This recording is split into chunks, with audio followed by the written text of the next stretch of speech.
What's up, everybody? My name is Shannon and I am still waiting for my Satyr, and today we are talking about Shadows of the Dark Crystal by J.M. Lee. So I'm a big fan of The Dark Crystal, specifically the TV show. The movie is still a little bit weird to me. I have this weird thing about puppets. I don't really like them. But we recently covered The Dark Crystal on my podcast, Lipstick and Lightsabers, and my co-host Alex has read the Dark Crystal novels, and she's been trying to get me to read them forever, so I finally have, and I definitely see now what all of the hype is about. So for those of you guys who don't know, we have The Dark Crystal, and then we have The Dark Crystal Age Resistance, which is a prequel to The Dark Crystal, and these books that are kind of, like middle grade, lower YA kind of level books take place within the show, but they are focused in on the side characters. So the first one in particular is about Naya, who is Gurjin's sister, and it is about her discovering that something has happened to Gurjin. As we know from the first few episodes of that show, Gurjin and Rianne witness something horrible happening with the Skeksis,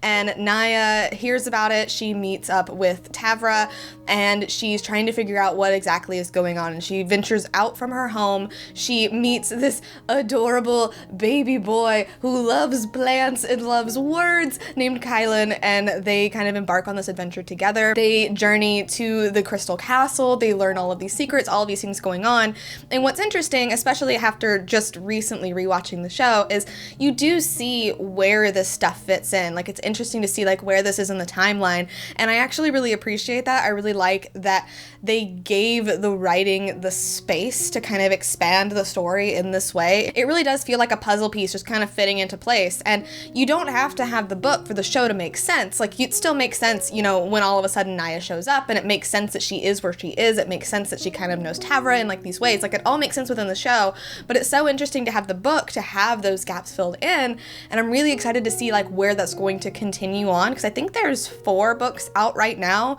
and honestly, with the show being canceled, with it not being picked up again, I would be totally fine with J.M. Lee or even like other authors coming in and continuing on with the story in this way. Now, I am only giving it an A-, and that is just because it is a middle grade book, and it definitely falls into some of the like traps and pitfalls I think that middle grade books do have, which isn't necessarily like a bad thing. It just means that like it's not great for like every single reader out there. I would say the pacing is a little bit slow. Like, we focus a lot on kind of the world building and like where Naya is going and like the things that she's experiencing, because she's like traveling out of Sog for the first time.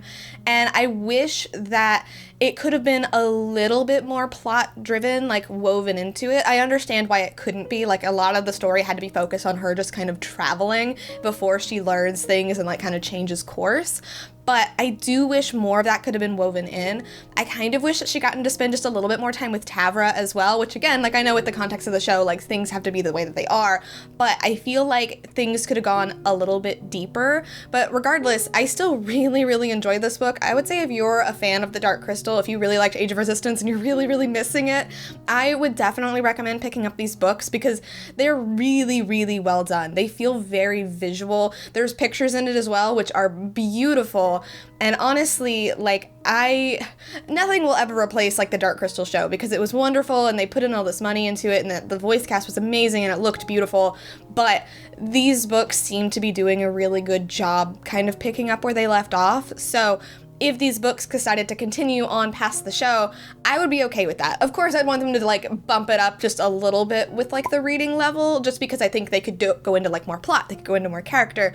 But for what it is, I definitely recommend Shadows of the Dark Crystal, and I'm giving it an A-. But anyway, thank you guys so much for watching this video. If you liked it, be sure to hit the like button down below, and don't forget to subscribe to Talk Books with me every week. That is everything I got for you today, and I will see you guys next time. Bye!